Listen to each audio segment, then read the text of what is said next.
Bonjour tout le monde, bienvenue à cette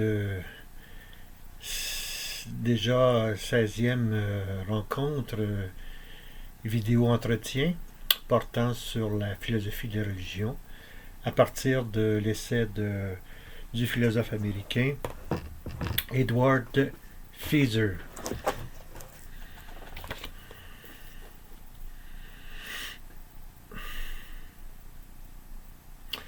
Alors donc, nous poursuivons sur le thème de la vérité, sur la notion de vérité qui est pour ainsi dire sans fond, hein.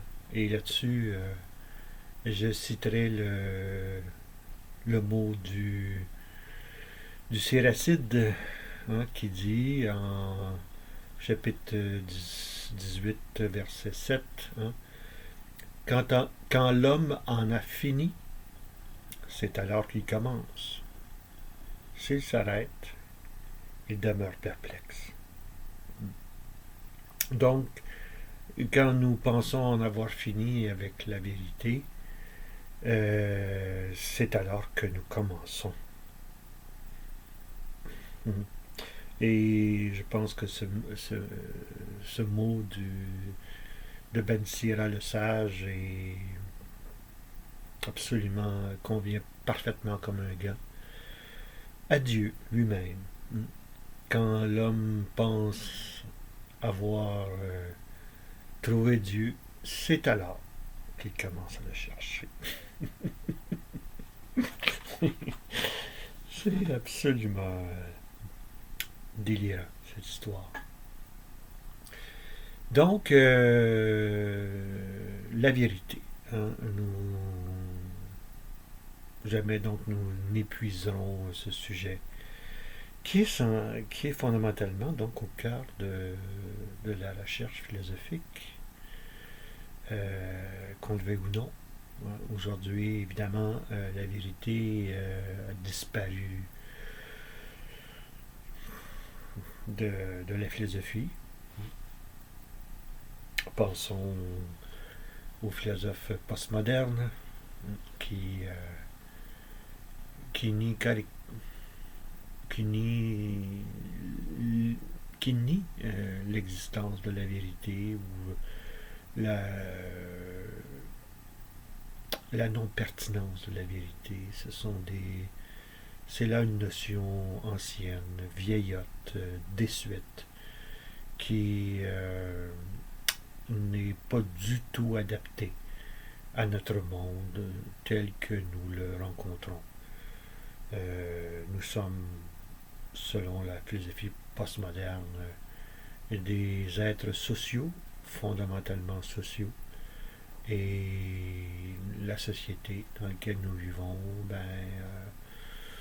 n'accuse de la vérité, hein. Elle considère que la vérité fut source d'oppression. Rappelons-nous le mot de Michel Foucault, le philosophe français, selon qui la vérité c'est le pouvoir. Hmm? Qui détient la vérité détient le pouvoir. Et donc, contester la vérité, c'est contester l'ordre du pouvoir établi. Hein? Et comme son collègue allemand, Herbert Marcuse,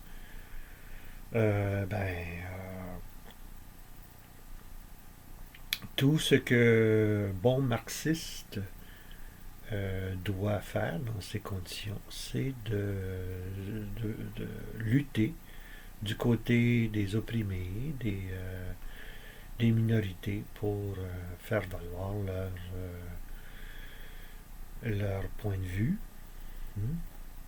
Et donc la vérité, hein, n'est pas du côté de la majorité, mais du côté des minorités.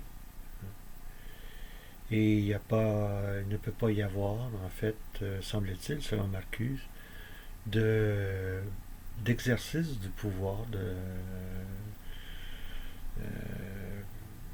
puisque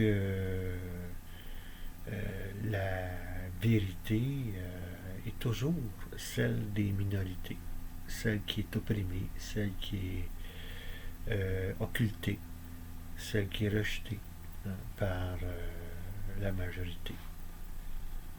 Bref, passons maintenant, continuons notre réflexion sur la vérité. Je commencerai par un mot du grand philosophe des Lumières, Denis Diderot, qui, dans ses pensées philosophiques, au chapitre 29, écrit: On doit exiger de moi que je cherche la vérité, mais non que je la trouve.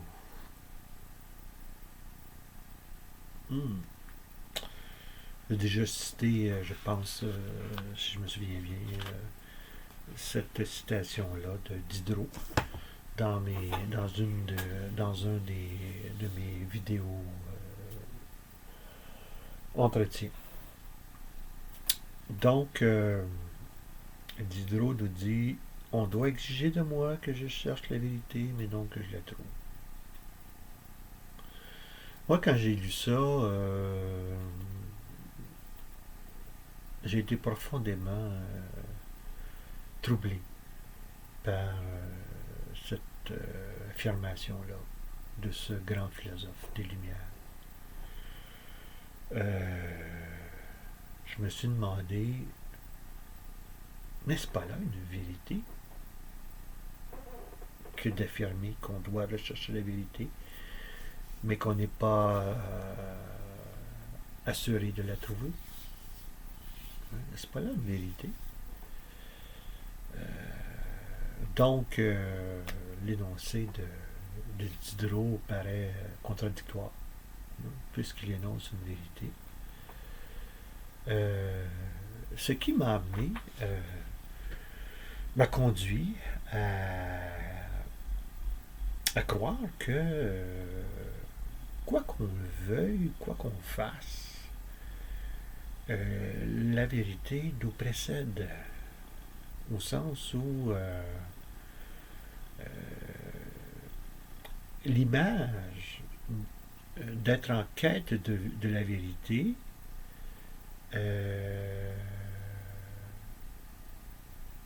s'inscrit déjà dans la vérité. Et comme le disait si éloquemment Saint Augustin dans son essai de la vraie religion, que je vous suggère fortement la lecture, au chapitre 39. Déjà le titre, j'en ai déjà glissé un mot, et laisse perplexe, du moins bon nombre de nous, de contemporains. Alors donc au chapitre 39, Augustin nous dit car la vérité ne se découvre point elle-même par le raisonnement, c'est elle que le raisonnement conduit. C'est à elle que le raisonnement conduit. Donc, si on suit le mot de Diderot, écrit des siècles plus tard, par rapport à Augustin, qui écrit vers 300, 400 avant Jésus-Christ. Diderot, on est au 18e siècle.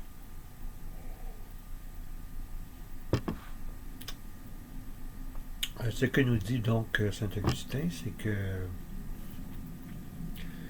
si tu recherches la vérité, c'est que elle te conduit,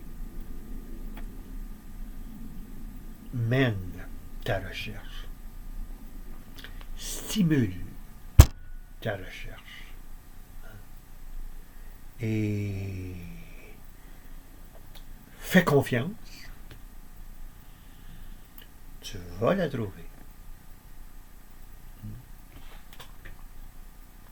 Et c'est exactement, selon Augustin, exactement ce que les évangiles nous disent.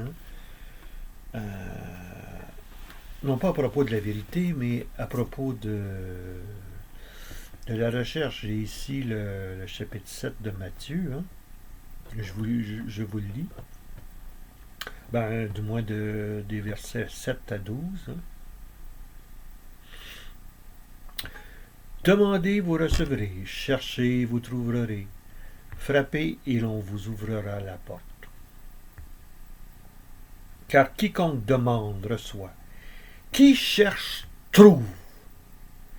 Et l'on ouvre la porte à qui frappe. Y a-t-il quelqu'un parmi vous qui donne à son fils une pièce si celui-ci lui demande du pain? Ou qui lui donne un serpent s'il demande un poisson? Tout mauvais que vous êtes, vous savez donner de bonnes choses à vos enfants.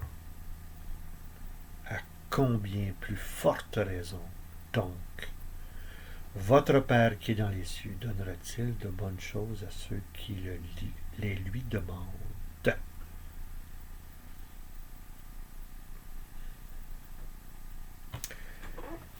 Eh bien voilà.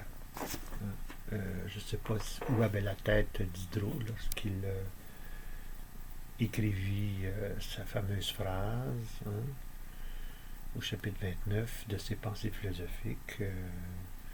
L'évangile de Matthieu en particulier, lui répond, non seulement on doit exiger de toi que tu cherches la vérité, de toute façon, tu vas le faire quand même. Hein? Parce que tout être humain est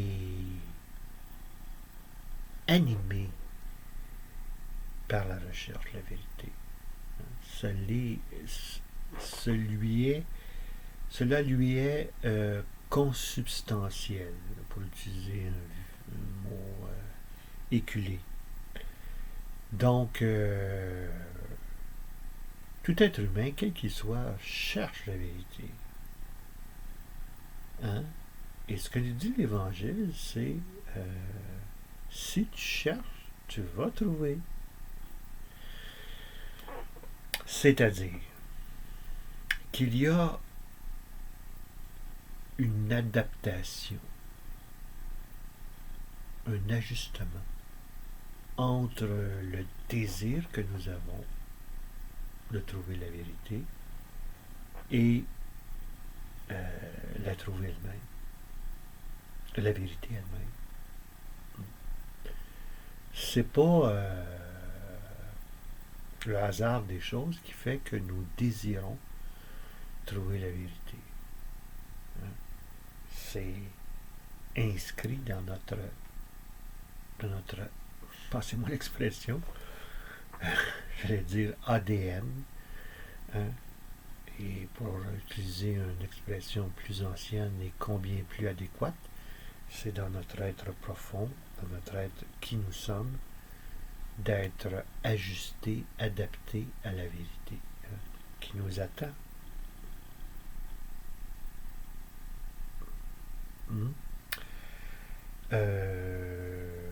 Donc voilà. Juste une nuance là. Si on revient à Thomas d'Aquin, Thomas d'Aquin ne dit pas que c'est le désir, comment dire, il appelle ça lui l'appétit, hein, le désir sensuel, la sensation qui désire la vérité, c'est l'intelligence. Hein? Je cite un passage de la Somme théologique, première partie, question 16, article 1. Hein. De même que le bien signifie ce vers quoi tend l'appétit, le désir. Ainsi, le vrai signifie-t-il ce vers quoi tend l'intelligence.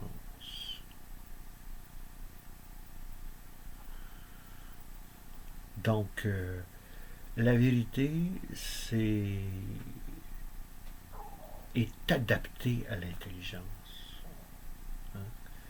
La vérité va satisfaire l'intelligence. Comme le bien va satisfaire, est adapté au désir,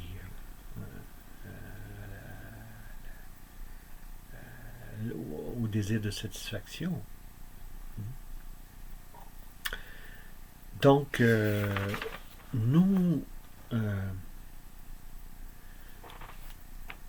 rejoignons ici la métaphysique finaliste, opposée à la métaphysique matérialiste, la dernière superstition selon Feser. Hein. Donc,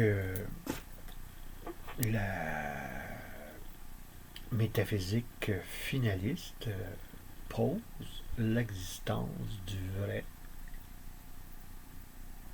indépendamment de notre intelligence. Notre intelligence, comme pour utiliser le vocabulaire de Thomas d'Aquin, hein, est ordonnée, dirigée vers, stimulée par la vérité. C'est pas l'intelligence qui établit la vérité, hein, qui est comment dire, qui est qui l'établit, qui la démontre, la prouve. C'est la vérité elle-même qui se montre, qui se manifeste à l'intelligence lorsqu'on suit l'intelligence.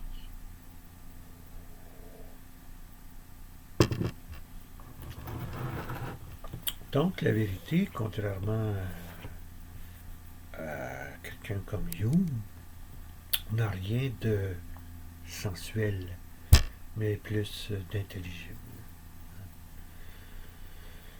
Donc, le passage que je viens de citer de l'Évangile, c'est au fond le support de ce que nous dit saint Augustin de la vérité. Hein. Je cite encore saint Augustin, « Sache reconnaître que tu n'es point ce qu'est cette vérité. Hein? Car elle n'a point à se chercher.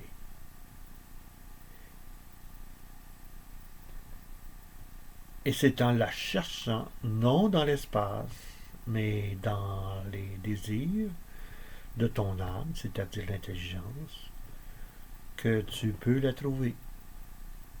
Hein? Encore ici, plus loin, dans le même chapitre 39 toujours, car le raisonnement n'a point créé ces vérités, ou la vérité, il les a constatées. Donc, avant d'être découvertes, ces vérités existent. Et c'est pour nous renouveler qu'elles se manifestent à nous. Alors donc, comme le dit le passage de Matthieu, hein, le passage évangélique de Matthieu, qui cherche trouve. Il y a donc ici une coordination, un ajustement, si vous préférez, entre l'intelligence qui veut connaître la vérité, qui désire connaître la vérité et la vérité elle-même. Ça, c'est au cœur de la conception, pourrait-on dire, réaliste et téléologique de la vérité.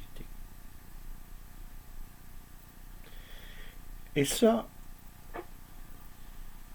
c'est au cœur de la religion. Attention, quand je parle ici de religion, moi j'entends uniquement la religion chrétienne, celle que je connais, celle à laquelle j'adhère, celle celle que je pratique. Je ne sais pas véritablement, je ne connais pas bien les autres religions, mais je sais en tout cas que pour ce qui concerne la religion chrétienne, il s'agit d'une conception téléologique et réaliste de la vérité. Je voudrais terminer aujourd'hui par les propos d'un philosophe français qu'on ne lit plus malheureusement. Il s'agit de Jean Guiton, philosophe chrétien qui a publié de nombreuses études philosophiques principalement et théologiques par voie de conséquence. Dans un, je prends ici son livre Silence sur l'essentiel, qui a été publié. Attendez voir, j'ai bien. En 1986, chez Desclés de Brouwer. Donc, octobre 1986. Quand même un certain temps de cela. Et comme je disais tantôt, Jean Guiton,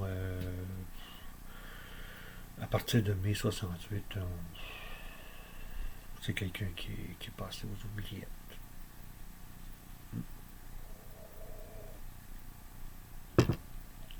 Mais dans ce livre-là, que je vous recommande fortement, Silence sur l'essentiel, de Jean Guiton, le premier chapitre porte sur la vérité.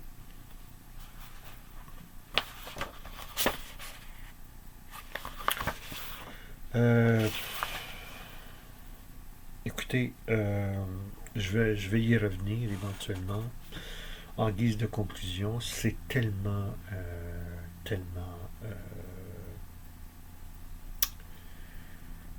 d'actualité, tellement fondamental. Je reviendrai sur la notion de charité de la vérité. Pour un chrétien, la charité est la vertu fondamentale. Et là, Guiton nous dit, pour un chrétien, la vérité est toujours liée à la charité. On ne peut pas passer à côté de la charité. En fait, ce que les latins appelaient caritas, et que les grecs appelaient agapé. La charité, c'est la vertu la vertu supérieure à toutes les autres vertus. Agapé, caritas. Alors nous nous devons d'être charitables comme chrétiens concernant la vérité.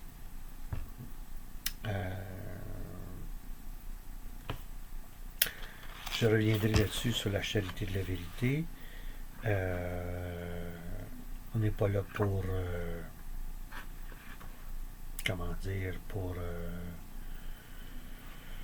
euh, condamner ceux qui n'ont pas la vérité, hein, qui ne sont pas chrétiens. Mais on est là pour, non pour condamner, mais pour unir. Nuance. Nous vivons aujourd'hui dans un monde où la vérité a mauvaise presse, mauvaise réputation, qui prétend posséder la vérité et certainement a un tyran qui est antidémocrate. Donc nous vivons dans cet univers du relativisme quant à la vérité. Chacun a sa vérité, n'est-ce pas? Hein? Donc le chrétien qui croit à la vérité, hein, au sens réaliste et théologiste ou téléologique,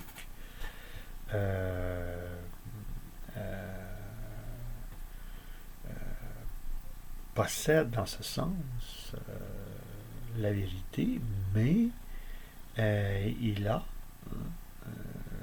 ce souci du premier commandement évangélique, d'aimer les autres. Mais cela ne signifie pas, nous dit-on, de passer l'éponge ou de balayer en dessous du tapis la vérité. Hein? Alors ça pose un problème théologique et philosophique important pour le chrétien, le croyant, que la vérité. Il y a là un souci de l'amour de l'autre qui doit être... et l'amour de l'autre ne doit pas, nous dit-on, effacer les différends, la vérité. Alors, je reviendrai dans une prochaine vidéo sur ces questions profondes qui taraudent le croyant en quête de vérité. À la prochaine.